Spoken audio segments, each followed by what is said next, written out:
everyone. Welcome to No Title Needed, our weekly podcast show. I'm Cynthia Collins, one of your co-hosts. I'm Scott Osborne, the other co-host. Yes. And we are here with our guest, Andris Berzins. Is that correct? That is correct. Huzzah! Because I got it wrong 3 times, just to let you all know. So I finally got it, like I'm some kind of adult. And here we are with you. I don't know you. I actually, do you know Andris? I've met him a few times at this point, yeah. Yeah, because he knows your mom. You're right. Correct? Right, correct. Meg Osborne.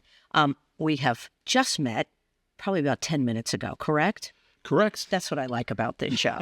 I do. I love it. I love just coming in and just, if I don't know the person, just meeting them. And that's what this is all about, right? Just getting to know you on film. And on a personal level. yeah, as well. well, no, right? Yeah. Yeah. And so what is it you do, Andris? I mean, what is your what is your joy in life? Maybe not your highest joy, but yeah, what do you do in life? Well, first, thanks for having me on. I appreciate you guys having us. And Thanks for being here. there's quite a number of things. I got to go back to my upbringing, and I'm a son of Latvian immigrants. So my life is revolved around the Latvian community in Indianapolis and in the United States since I was a little boy, from folk dancing to singing to participating in plays to reciting poems in front of 400 people that scared you to death as a little child.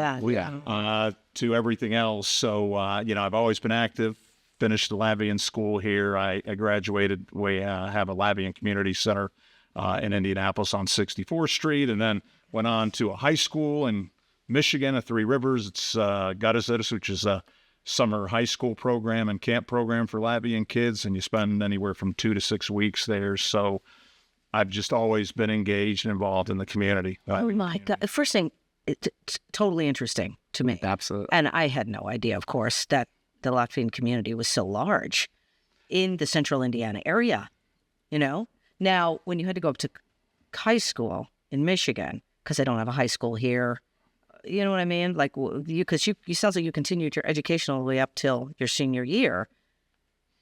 Yep. With Latvian education, or you know what I mean? So do you have to, I know this sounds weird, but what makes it different? What makes that high school different? What makes that schooling different? Well, and I say it's a school like the Indianapolis. It was on Saturday. So you know why all the kids were watching cartoons? Yeah. I was sitting and learning about Latvian grammar. Okay. And history and literature. So in those days, the cartoons were only on Saturdays. That's right. Just Saturday morning. Yeah. That's it. So we missed out on all that. And you're not very thankful for your parents putting you and having you go to school. But in the end, it paid huge dividends. I'm bilingual. I speak, read, That's write, what I'm saying. You're obviously you're fluent in that language. And is that it? Just English and Latvian? Yes, correct. That's enough. Because bilingual. Oh my gosh. yeah, I'm like basically hello. I'm still learning Always a dream. I still have trouble with our English language. But I think that's like really, like I said, I find great interest in that when people can speak 2 or 3 languages. Can I ask a question about that? Do you think in Latvian as well? That's the funny thing. Sometimes I'll be speaking to coworkers or friends, Americans speaking in English, and I cannot come up with the English word, but I can come up with the Latvian one, which seems very strange. So sometimes you get caught up in a little bit. It depends what I'm thinking about. I think, of course, as an American and as a Latvian, or I guess the best of both worlds has led to a lot of success in my life because I've been able to melt the two together. But that is an interesting question that sometimes you get. Say when they're learning another language, they say, I learned the language, right? And I learned how to say everything. You learn it in a classroom. And so but they're not thinking in that language. I heard you're fluent when you have your first dream in the other language. Is that? Have you ever had a dream in Latvian? I think I've had a dream in Latvian, in English, everything, or a combination of both. So your parents came here? Yes. Immigrants? Yep, 1959. And did they come right to Indiana? My dad did.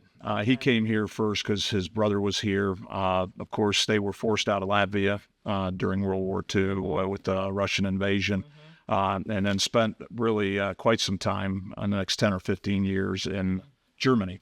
My mom had tuberculosis in World War II, which really was a very serious condition. Yes. But she was able to get the medications because my grandfather moved to Kalamazoo. He came over first in 1949, I believe, and then he was able to get the medication she needed. And eventually, once she was well, she was able to immigrate. And then they chose Indianapolis because there's a large Latvian community here. It was one of the main cities, along with Chicago. What do you think brought that? Why do you think Indiana? Why? One of it is it's the north. Right. So Latvia is considerably further north than Indiana or Michigan or any part of the United States. One thing Latvians never liked was hot weather. So they weren't going to be living in Florida, Mississippi, Alabama. So in a lot of the bigger communities, of course, Chicago was a big immigrant community for Latvians, Toronto. I mean, of course, New York, my God, Yes. a lot of the northern cities, Philly, Pittsburgh. Yeah. So I guess that makes sense. They're east, though. Yeah. So tell me now, what do you do right now? What are you doing right now, currently? Currently, I am the Honorary Consul for the Republic of Latvia to the state of Indiana. Okay. And that was something I was back in 2020. Good year. 1920. I remember. I look a little younger than that, right? Age wonderfully.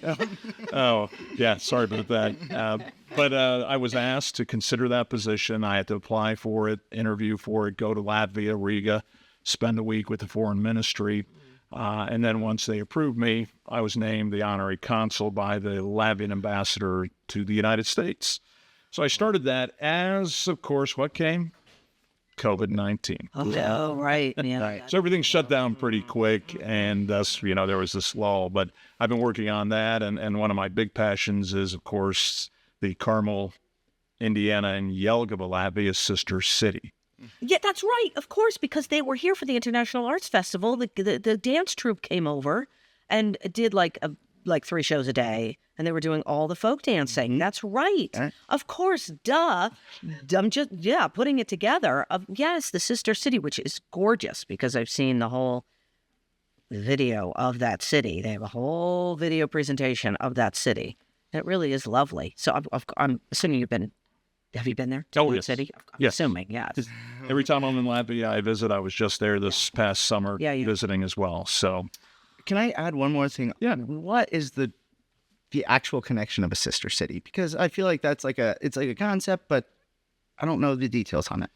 sure, of course, sister cities were established by President Eisenhower, General Eisenhower, after World War II. It's a citizen diplomacy. It's meant for people to understand that the people on the other side of the ocean or another country aren't really that different from us, in a hope that would avoid future wars, because the devastation in Europe was quite severe. Massive after World War II. Oh, it was terrible, and to live through that. Stayed there and helped them rebuild.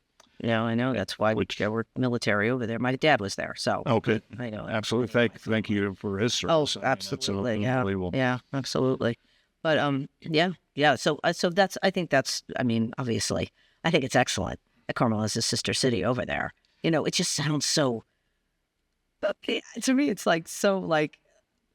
they're so different. But there's the beauty in it.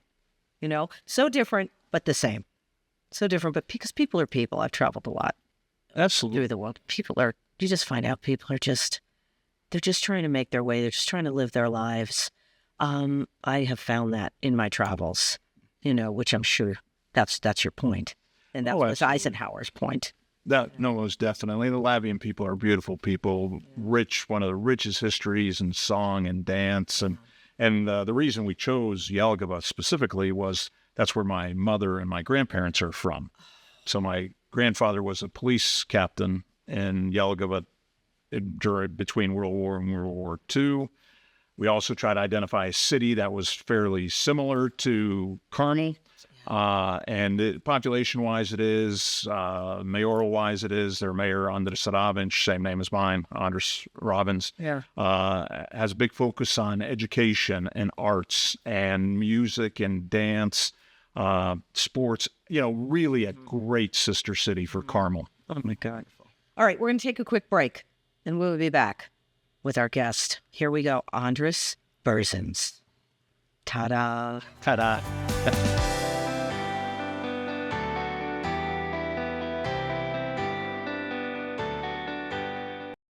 Hey, everyone, we are back. No title needed. Thanks for joining us this week. I'm Cynthia Collins. I'm Scott Osborne. We are your co-hosts, and we are here with our guest, Andris Berzins.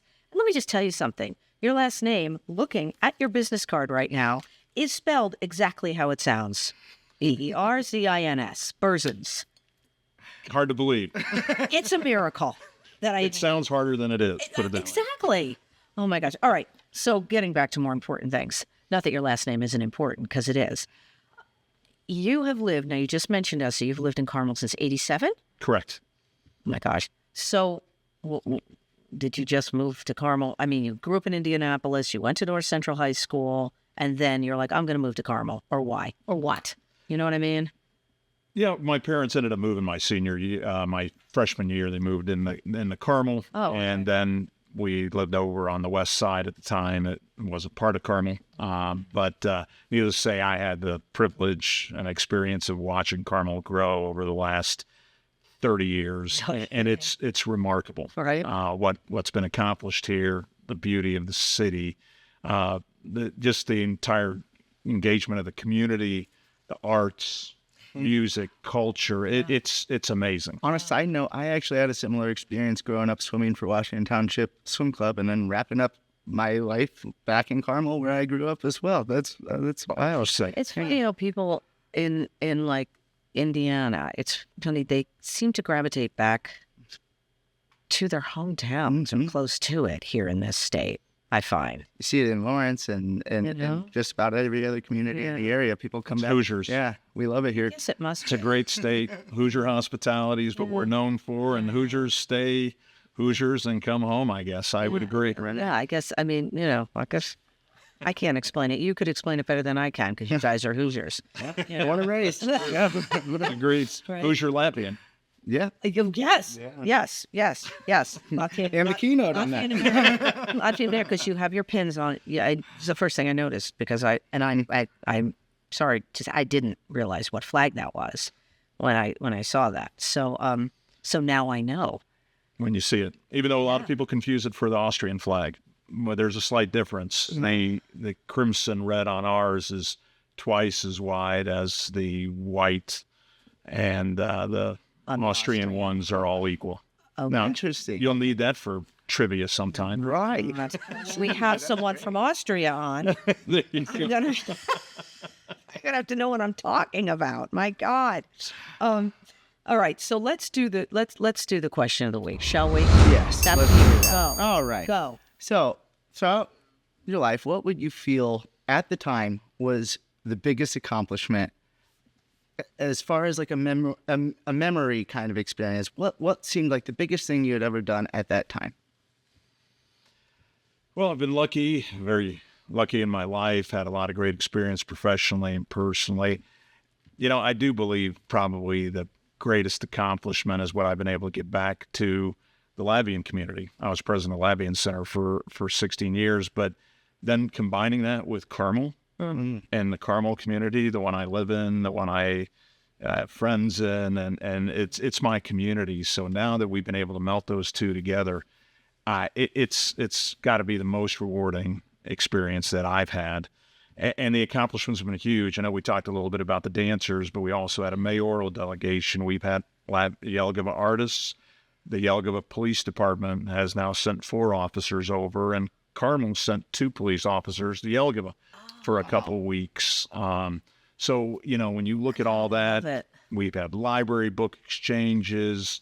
We had doctors that came and spent time at IU North that we were very grateful for. So, when you see the community, when you see people benefiting from it, from the chance to interact, to learn, to connect, and then take that back home to Jelgeva or bring it to Carmel. I think that's kind of hard to know words for it. So wait, on that. Yeah, Wait, I know that we're supposed to be answering this question, but what about how the student exchange? I mean, there's always been student exchange programs. So are students going over and coming over here? We haven't had a chance to establish a student exchange program because, of course, there's things with the curriculum. I'd say we're trying to work towards like a student visit. Anything like that. No, Yeah. I think students, and the great thing is the dance group that came, there were 22 of them, and they were young people in that. Yes, they were were. 18, 19 years old, and that was quite a great experience for them. But definitely students is a big focus of any kind of exchange. Okay. Yeah, that's cool. I mean, what a great experience for a kid. But actually for anybody, the police going over, I'd love to do it. I'd love to do it. There's obviously the language element that's got to, relay through that, but that's fantastic. Everybody speaks English for the most part. A lot of people speak English, and they do. They do. I know a lot of International business language. That's the thing. I think a lot of people over in Europe, I know in Germany and in Holland, they speak English, and so the kids are taught English in school. So, all right. So I'll shut up. You answer the question now.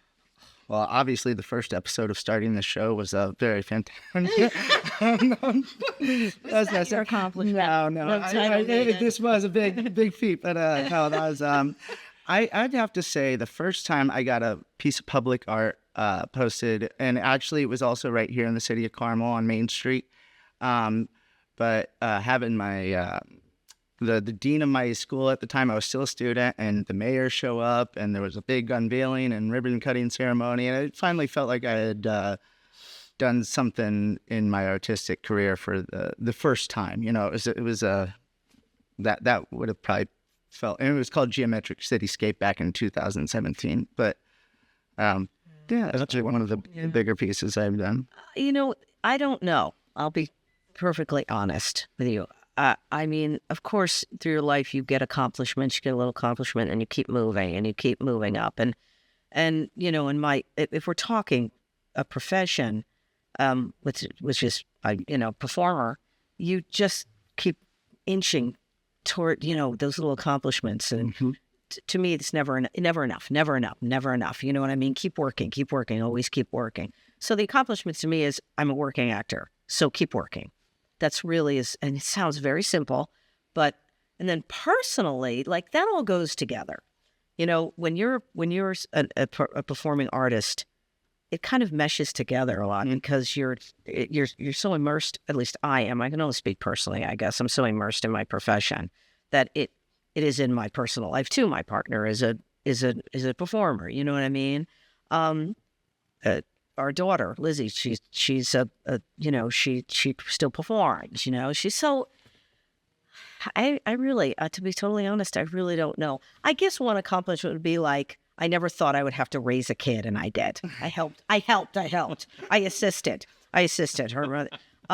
So I assisted in raising a child, and she's a great kid. So I guess, Can I ask you a quick question? Oh, yes. Do we have time? What seems like the bigger accomplishment?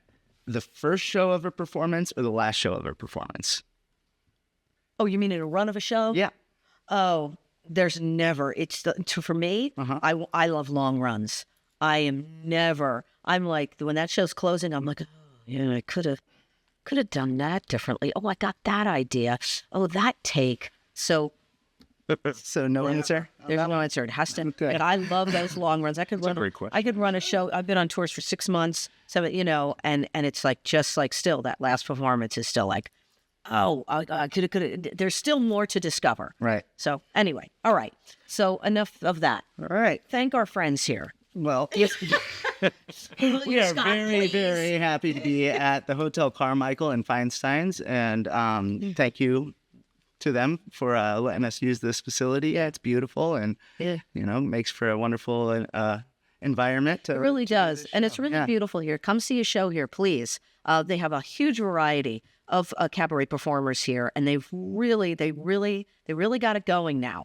When they first got here, people were like, "What's cabaret?" And now people understand the genre, and it is a gorgeous space. Please come here and see a show. Do yourself a favor. It's lovely. Great food, great mixologists, right? Mixologists, Right here at the Hotel Carmichael in Carmel, Indiana. Who knew it? Thank you, Andris Berzins. Thank you so much. You are doing You're very welcome. Thank you. wonderful thing. You're a really cool guy. I could sit here. Honestly, I could sit here and listen to I'm a hugger, so I'm everything you're doing. Well, we might have a hug afterwards. And also, my gosh, Happy New Year, everyone. Happy New Year. Happy New Year. We still have our little Christmas decorations out because I don't take Christmas decorations down till after New Year's. Oh, definitely. Never. When I get around to it. Happy New Year in Latvian. Laimīgu, jauno gadu. To everyone. One more time. God, say it again. Laimīgu, jauno gadu. Oh, man. I don't know if I'm going to try. Yes, Thank you very much. And to you, sir.